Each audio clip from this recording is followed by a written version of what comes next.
जय हिंद। स्वागत है आप सभी का एक बार फिर से लक्ष्य के यूट्यूब चैनल पर। जैसा कि आप लोगों को पता है कि आज हम पॉलिटी के से रिलेटेड प्रश्न उत्तर पर चर्चा करेंगे और पॉलिटी में भी प्रस्तावना को लेकर प्रश्न उत्तर की पर चर्चा करेंगे। जैसा कि मैंने बताया था कि तीसरी वीडियो है ये हमारी पॉलिटी की, और इसमें मैंने पहली वीडियो में ही बताया था कि ये टॉपिक को क्लियर करेंगे दो वीडियोज़ में, जिसमें हमने प्रस्तावना के भी कंसेप्ट को क्लियर किया।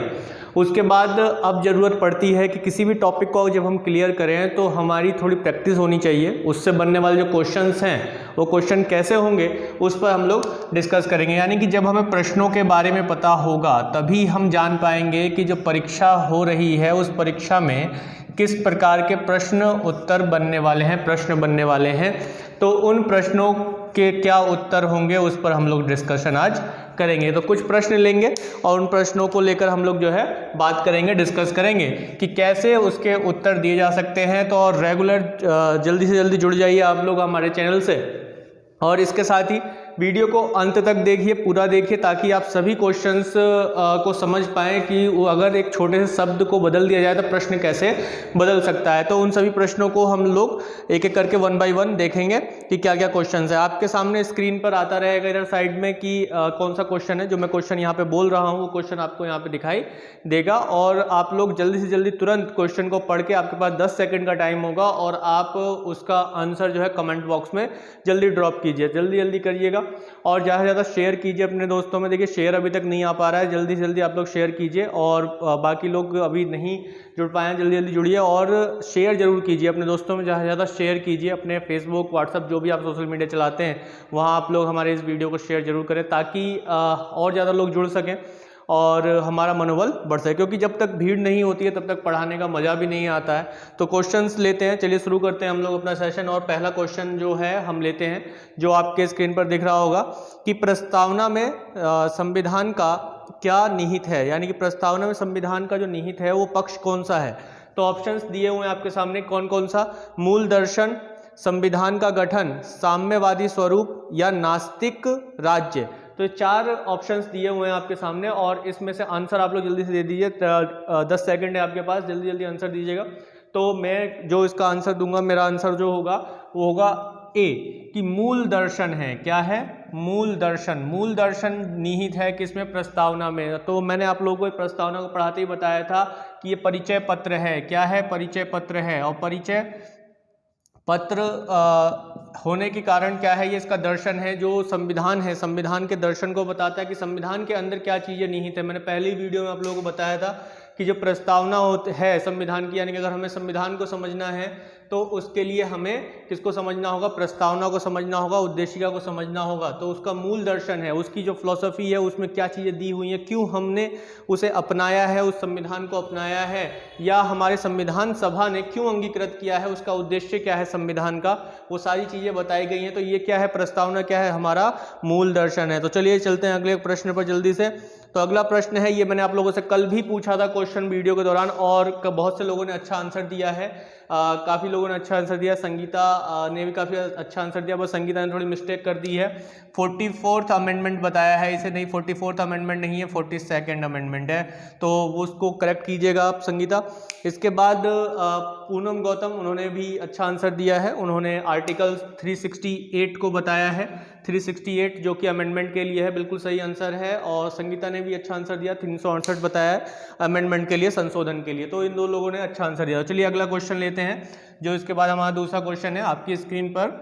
अब ये क्वेश्चन दिखाई देगा, विजुअलाइज होगा। तो क्वेश्चन है कि 42वें संविधान संशोधन द्वारा प्रस्तावना में निम्नलिखित में से किन शब्दों को जोड़ा गया है। तो ऑप्शंस दिए हुए हैं, समाजवादी, गणतंत्रात्मक, धर्मनिरपेक्ष। ऑप्शन 1 ए है ये। ऑप्शन बी क्या दिया हुआ है आप लोगों के सामने? समाजवादी, पंथ निरपेक्ष, अखंडता। ऑप्शन सी दिया हुआ है समाजवादी, संप्रभुता संपन्न, गणराज्य। ऑप्शन डी दिया हुआ है समाजवादी, गणराज्य, अखंडता। तो 4 ऑप्शन है आपके सामने, और यही मैंने प्रश्न पूछा था आप लोगों से कल। तो कल आप लोगों ने आंसर दिया है, तो बहुत से लोग इसका आंसर दे रहे हो। जल्दी आंसर दीजिए आप लोग, 10 सेकंड है आपके पास, तुरंत आंसर दीजिए। तो आंसर क्या है इसका? ऑप्शन इसका बी होगा। ऑप्शन बी में क्या क्या शब्द दिए हुए हैं? समाजवादी, पंथ निरपेक्ष और अखंडता। कौन कौन से शब्द 42वें संविधान संशोधन द्वारा है? समाजवादी, पंथ निरपेक्ष और अखंडता। तो ये तीन शब्द जोड़े गए कौन से संविधान संशोधन के द्वारा? 42वें संविधान संशोधन 42nd कॉन्स्टिट्यूशनल अमेंडमेंट एक्ट 1976। कब हुआ था? 1976 में 42nd अमेंडमेंट हुआ था। और मैंने 42nd अमेंडमेंट से पहले बताया था कि ये केस हुआ था जो प्रस्तावना में संशोधन को लेकर था। और वो कौन सा केस था? केस याद रखिए, केशवानंद भारती। कौन सा केस था? केशवानंद भारती केस था। तो केशवानंद भारती केस कब हुआ? 1973 में हुआ। उसके बाद प्रस्तावना में संशोधन कब किया गया? 1976 में किया गया। प्रधानमंत्री कौन थे उस समय? प्रधानमंत्री थे इंदिरा गांधी। इंदिरा गांधी जी के टाइम में हुआ ये। इंदिरा गांधी जी के टाइम पे हुआ ये, पीएम थे वो, उन्होंने इसमें संशोधन किया। और 42वां संविधान संशोधन को जो है मिनी कॉन्स्टिट्यूशन भी कहा जाता है, छोटा संविधान भी कहा जाता है, क्योंकि 42वें संविधान संशोधन के द्वारा उस समय बड़े पैमाने पर संविधान में संशोधन किए गए थे। तो चलिए दोस्तों, चलते हैं वीडियो के अगले और एक और महत्वपूर्ण प्रश्न पर, जो कि आपके प्रैक्टिस के लिए महत्वपूर्ण रहेगा। तो आपकी स्क्रीन पर ये सामने आ गया होगा आंसर। क्वेश्चन क्या है कि संपूर्ण प्रभुत्व संपन्न शब्द का सही अर्थ निम्न में से क्या है? तो क्वेश्चन आपके सामने है। क्या है क्वेश्चन? संपूर्ण प्रभुत्व संपन्न शब्द का सही अर्थ निम्न में से क्या है? तो ऑप्शंस दिए हुए हैं आपके सामने, ऑप्शन विजुलाइज हो रहे होंगे। आराम से पढ़िए क्वेश्चन के हर एक शब्द को समझिए। जब तक आप क्वेश्चन के शब्द को नहीं समझ सकते, आप ऑप्शन नहीं समझ सकते। तो इसीलिए मेरा कहना हमेशा यही रहता है कि दोस्ती करनी है तो ऑप्शन से मत कीजिए। दोस्ती किससे करनी है? क्वेश्चन से दोस्ती करनी है। अगर आपने क्वेश्चंस के साथ दोस्ती की है तो ये समझ लीजिए कि वो आपका सहयोगी बनेगा, बहुत अच्छे से आपको आंसर परोस कर दे देगा। क्वेश्चन को पढ़ते ही जो आंसर आपके माइंड में सबसे पहले स्ट्राइक करे वही ऑप्शन आपका आंसर है, उसके अलावा किसी और पर मत जाइए। क्योंकि अक्सर ये होता है कि पहले तो हम सही लगा लेते हैं, फिर उसके बाद जब दोबारा से देखने जाते हैं तो क्या कर लेते हैं? अरे नहीं, बी नहीं, ए होगा। तो वो नहीं करना है भाई, वो घपला नहीं करना है। वो घपला अगर आप लोगों ने कर दिया तो वहीं गलत हो जाता है। जो सबसे पहले अगर आपने पढ़ा है, सही से क्लासेस की हैं, तो आपके दिमाग में क्वेश्चन को पढ़ते ही जो सबसे पहला ऑप्शन स्ट्राइक करे वही आपका आंसर होगा। तो ऑप्शंस क्या क्या है? केवल आंतरिक मामलों में स्वतंत्र निर्णय की शक्ति। ऑप्शन बी है केवल बाह्य मामलों में स्वतंत्र निर्णय की शक्ति। ऑप्शन सी क्या दिया हुआ है? आंतरिक व बाह्य मामलों में सर्वोच्च एवं स्वतंत्र निर्णय की शक्ति। ऑप्शन डी दिया हुआ है, या इनमें से कोई नहीं। तो भाई सीधा सा मैंने क्या बताया था? संपूर्ण प्रभुत्व संपन्न का मतलब यानी कि सीधा सा संप्रभुता होता है। और संप्रभुता का अर्थ क्या बताया था? कि कोई भी राज्य का मैंने अर्थ बताया था, किसे हम राज्य कहेंगे? कोई भी राज्य जो अपने क्या हो? अपने आंतरिक और बाह्य निर्णयों को लेने के लिए स्वतंत्र है पूर्ण रूप से। उसके ऊपर कोई भी किसी भी तरीके का कोई भी दबाव नहीं है। तो आंसर क्या होगा इसका? आंसर होगा सी। ऑप्शन सी क्या होगा? आंसर होगा इसका इस क्वेश्चन का। क्यों? क्योंकि संप्रभुता का अर्थ क्या है? केवल बाह्य नहीं या केवल आंतरिक नहीं, बल्कि दोनों ही रूपों से, बाह्य या आंतरिक रूपों से किसी भी रूप में वह अपने अधिकारों को लेकर स्वतंत्र है, अपने मामलों को लेकर स्वतंत्र है। वह देश जिसके जो संप्रभु देश है वह अपने बाह्य और आंतरिक मामलों को लेकर निर्णय ले सकता है, उस पर किसी दूसरे देश का कोई भी राइट नहीं होगा। तो चलिए अगले प्रश्न पर। तो अगला प्रश्न भी बड़ा आसान है, आप लोगों को मैंने पढ़ाते समय बहुत अच्छे से समझाया उसे। आपके सामने अगला प्रश्न की प्रस्तावना में स्वतंत्रता, समानता और बंधुत्व शब्द किस देश के संविधान से लिए गए हैं? तो कौन कौन से शब्द बताया है भाई? स्वतंत्रता बताया है, समानता बताया है या समता, स्वतंत्रता, समता और बंधुत्व। तो जो बंधुत्व शब्द है, ये जो तीन शब्द हैं, कौन कौन से? स्वतंत्रता, समानता और बंधुत्व शब्द किस देश के संविधान से लिए गए हैं? तो ऑप्शन है रूस, फ्रांस, अमेरिका, जर्मनी। तो इसका आंसर क्या होगा? इसका आंसर होगा फ्रांस। तो फ्रांस इसका आंसर होगा। मैंने बताया था कि फ्रांस की क्रांति से ये कुछ शब्द लिए गए हैं। जो मैंने कल वीडियो डाली थी, पार्ट 2 जो है प्रस्तावना का, उस वीडियो में मैंने आपको बताया था कि इसका आंसर क्या होगा? सी होगा, फ्रांस। फ्रांस से स्वतंत्रता, समता और बंधुत्व के तत्वों को लिया गया है। तो इसका आंसर क्या होगा? फ्रांस होगा इसका आंसर। चलते हैं वीडियो के अगले प्रश्न पर। तो अगला प्रश्न आप लोगों के सामने ये रिफ्लेक्ट हो रहा है और ये संविधान के संशोधन को लेकर प्रश्न है, संविधान में भी किसमें प्रस्तावना के संशोधन को लेकर प्रश्न है। तो निम्नलिखित कथनों पर विचार कीजिए। तो 2 कथन वाले क्वेश्चन है भाई, ये कथन वाले क्वेश्चन है और अक्सर इसमें जो है लोग कंफ्यूज होते हैं, तो कंफ्यूज मत होइए, बड़े आराम से पढ़िए क्वेश्चन को। क्या है पहला स्टेटमेंट, केशवानंद भारती बनाम केरल राज्य 1973 में हुआ था, अभी मैंने बताया, बिल्कुल अभी बताया है फिर से। तो केशवानंद भारती बनाम केरल राज्य मामले में प्रस्तावना को संशोधनीय माना गया है, प्रस्तावना को संशोधनीय माना गया है। पहला स्टेटमेंट ये कहता है। दूसरा स्टेटमेंट कहता है वेरुवाड़ी संघ 1960 के मामले में प्रस्तावना को संशोधनीय माना गया है। तो यहाँ पर ये पूछ रहा है कि उपयुक्त में से कौन सा कथन सत्य है। तो इन दोनों में से कौन सा कथन सत्य है भाई। तो मैंने बताया था वेरुवाड़ी मामले में क्या था, प्रस्तावना को संशोधनीय नहीं माना गया था, यानी कि संशोधन नहीं कर सकते हैं, संशोधन नहीं कर सकते हैं। ये किसमें बताया था, वेरुवाड़ी मामले में बताया था। किसमें बताया था, वेरुवाड़ी मामले में। तो वेरुवाड़ी मामला जो था वो कब हुआ, 1960 में हुआ। तो 1960 का जो वेरुवाड़ी मामला था उसमें कहा है कि संशोधन नहीं हो सकता। 1973 में जो केशवानंद भारती मामला है, कौन सा मामला, केशवानंद भारती मामला, केशवानंद भारती मामला जो था वो 1973 में हुआ था और इसमें क्या बताया था कि संशोधन किया जा सकता है। क्या किया जा सकता है, संशोधन किया जा सकता है। किसमें, प्रस्तावना में, संशोधन को किया जा सकता है प्रस्तावना में। तो यहाँ पर स्टेटमेंट कौन सा सही होगा हमारा, इस हिसाब से हमारा स्टेटमेंट होगा केवल एक ऑप्शन ए जो है इसका सही होगा।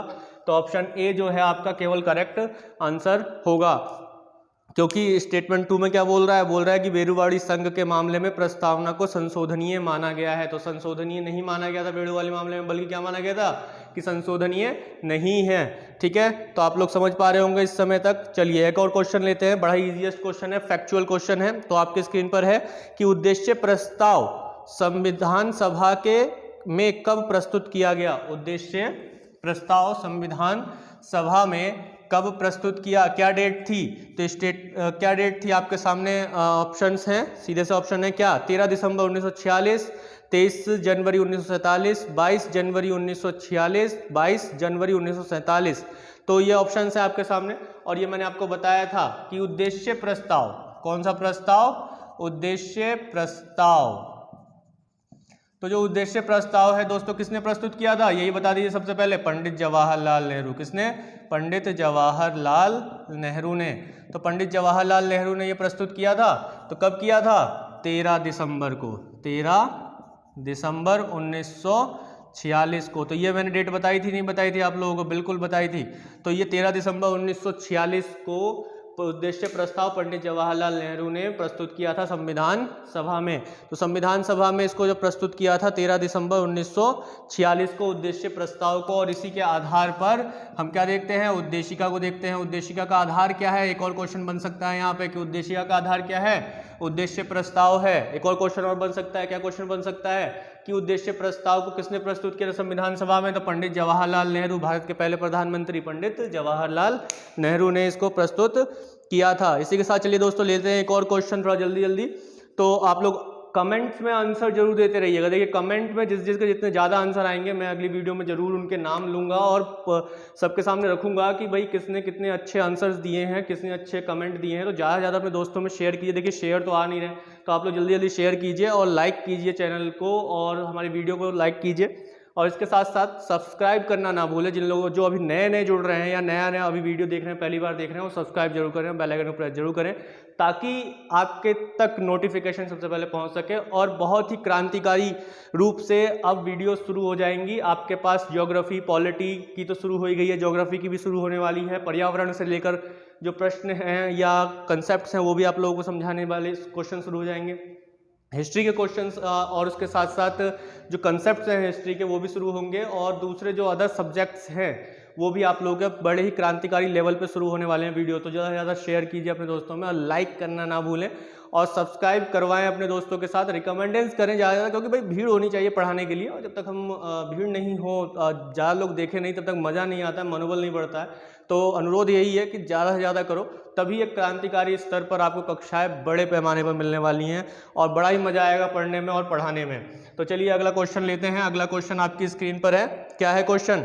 क्वेश्चन है कि निम्नलिखित शब्दों में से कौन सा शब्द सन 1975 में भारतीय संविधान की प्रस्तावना में सम्मिलित नहीं था।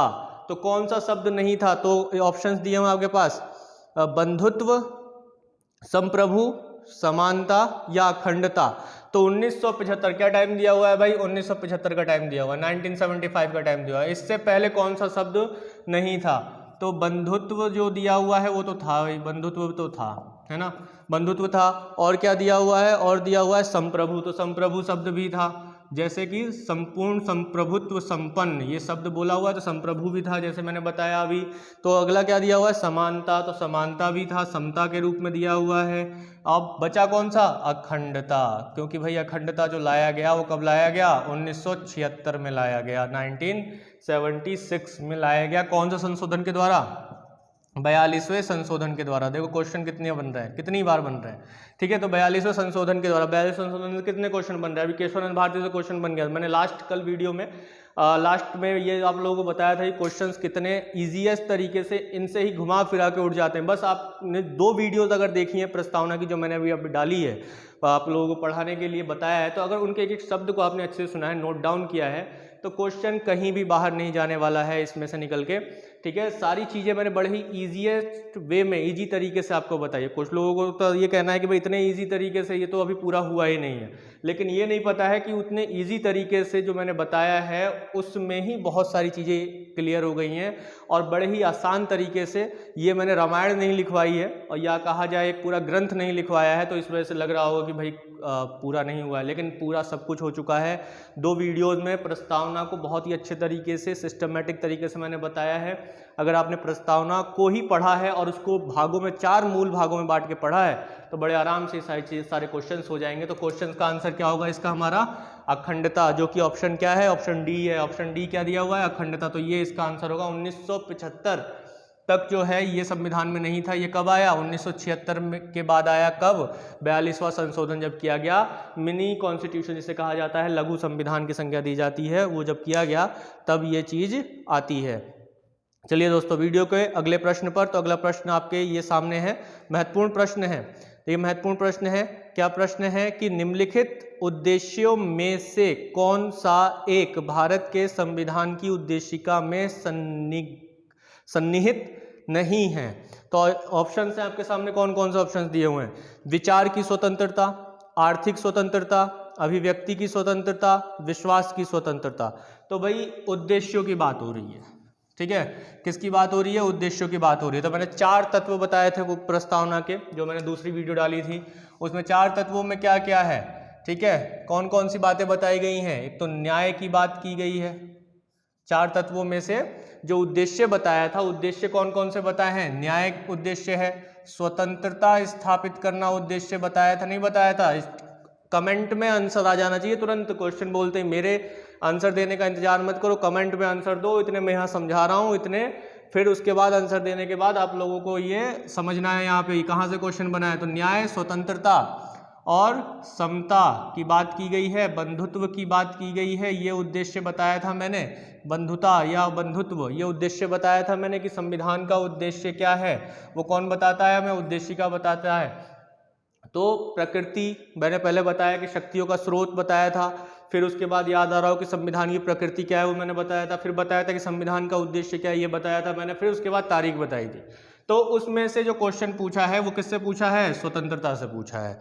क्या पूछा है कि इनमें से कौन सा भारत के संविधान की उद्देशिका में नहीं है, ठीक है। तो दिया हुआ है विचार की स्वतंत्रता। चलो जी, विचार की स्वतंत्रता दिया है या नहीं दिया है? बताइए जल्दी। दिया हुआ है, ठीक है। कौन कौन सी स्वतंत्रता दी है? विचार, अभिव्यक्ति, विश्वास, धर्म और उपासना की स्वतंत्रता ये दी हुई है। तो फिर उसके बाद अभिव्यक्ति की स्वतंत्रता भी है। किसकी स्वतंत्रता है? अभिव्यक्ति की स्वतंत्रता है। क्लियर है दोस्तों? फिर इसके बाद क्या बोला हुआ है? विश्वास की भी स्वतंत्रता है। विश्वास की स्वतंत्रता है नहीं है? सब कुछ आसान, कितना आसान तरीके से मैंने समझाया था सारा चीज। और वही सारी चीज़ों से क्वेश्चंस हैं सीधे। और ये क्वेश्चंस जो हैं इसी तरह के क्वेश्चंस, चाहे आप 10+2 लेवल के एग्जाम दे रहे हो, यूपीएसआई दे रहे हो, यूपीपीएससी का एग्जाम दे रहे हो, यूपीएससी का एग्जाम दे रहे हो, आपको ये क्वेश्चंस एज इट इज रखे हुए मिलेंगे। तो बात क्या होती है कि कंसेप्ट को समझिए। अगर आप कंसेप्ट को समझ रहे हैं, चीज़ों को समझ रहे हैं, तो आपको जो है यहाँ पर बड़े ही आसानी से कंसेप्ट क्लियर हो जाएगा। तो इसमें जो दिया हुआ है, कौन सी स्वतंत्रता नहीं होगी हमारी, आर्थिक स्वतंत्रता। भाई आर्थिक स्वतंत्रता इसमें नहीं दी गई है, आर्थिक स्वतंत्रता की बात नहीं की गई है। तो इसमें हमारा ऑप्शन क्या हो जाएगा, बी, ऑप्शन बी इसमें सही होगा हमारा, कि आर्थिक स्वतंत्रता की बात नहीं की गई है। तो ऐसे ही एक और क्वेश्चन ले लेते हैं भाई, इसी सही। तो क्वेश्चन है आपके सामने कि निम्नलिखित में से कौन भारतीय संविधान की प्रस्तावना में उल्लेखित नहीं है। तो ऑप्शंस आपके सामने है, मैं बोल भी रहा हूं, कमेंट में आंसर आना चाहिए सभी का। सामाजिक न्याय, आर्थिक न्याय, राजनीतिक न्याय, धार्मिक न्याय। तो कौन कौन से न्याय, अब देखिए इससे क्वेश्चन है, किससे क्वेश्चन है, इस वाले पॉइंट से क्वेश्चन है। उद्देश्य न्याय कौन कौन से बताएं, तो 3 प्रकार के न्याय। कितने प्रकार के न्याय हैं, 3 प्रकार के, सामाजिक, आर्थिक और राजनैतिक। तो भाई 3 प्रकार के न्यायों की बात की गई है। तो जब ये 3 आपको याद है, चौथा कोई सा भी डाल दे तो वो तो गलत ही है ना, है या नहीं है गलत। तो कौन से न्याय इसमें चौथा दिया हुआ है, स्टेट ऑप्शन में डी दिया हुआ है, कौन सा, धार्मिक न्याय। तो यहाँ पे भाई धार्मिक न्याय का कोई भी मतलब नहीं है, क्योंकि हमें पहले ही बताया कि 3 ही न्याय बताए हुए हैं। कौन कौन से न्याय बताए हुए हैं, सामाजिक, आर्थिक और राजनीतिक न्याय बताए हुए हैं। तो भाई इसमें धार्मिक न्याय का क्या मतलब, तो धार्मिक न्याय तो होगा ही नहीं। ठीक, समझ में आई बात, क्लियर है, यहाँ तक तो बात क्लियर हो ही रही होगी। तो भाई जब 3 प्रकार के न्याय हमें ऑलरेडी पता है, सामाजिक, आर्थिक और राजनीतिक, तो चौथा ऑप्शन कोई भी दे दो वो तो गलत ही है नहीं है। ठीक है, तो इसका आंसर आप लोगों ने कमेंट बॉक्स में दिया होगा जरूर 100%, तो बहुत अच्छे से आंसर दिया होगा। चलिए एक और क्वेश्चन ले लेते हैं, बड़ा ही आसान सा प्रश्न है और ये UPSSC में आया हुआ प्रश्न है, लड्डू सा प्रश्न है। आप लोग इसका उत्तर 5 सेकंड में दे देंगे, तुरंत दे देंगे। तो ये रहा आपके सामने क्वेश्चन क्या है कि भारतीय संविधान का कौन सा भाग संविधान की आत्मा कहलाता है। तो ऑप्शन है मूल अधिकार, राज्य के नीति निर्देशक तत्व, उद्देशिका, संवैधानिक उपचारों का अधिकार। तो भाई सीधी सी बात है, उद्देशिका को जो है संविधान की आत्मा कहा जाता है, इसमें कोई भी दिक्कत वाली बात है ही नहीं। चलिए एक और क्वेश्चन ले लेते हैं, छोटा सा क्वेश्चन है कि भारत के संविधान की उद्देशिका में कितने प्रकार के न्याय की व्यवस्था की गई है। लो जी, अभी मैंने बताया था कि भारत के संविधान की उद्देशिका में कितने प्रकार के न्याय की बात की गई है। ऑप्शंस आपके सामने है, 1, 3, 4, 5 ऐसे करके ऑप्शन दिए होंगे। तो क्या क्या ऑप्शन दिए हुए हैं, 2, 3, 1, 4 ऐसे ऑप्शन दिए हुए हैं। तो ऑप्शन बी में क्या दिया हुआ है, 3। तो 3 प्रकार के न्याय हैं, 3 दिया हुआ है ना ऑप्शन बी में, बिल्कुल 3 दिया हुआ है।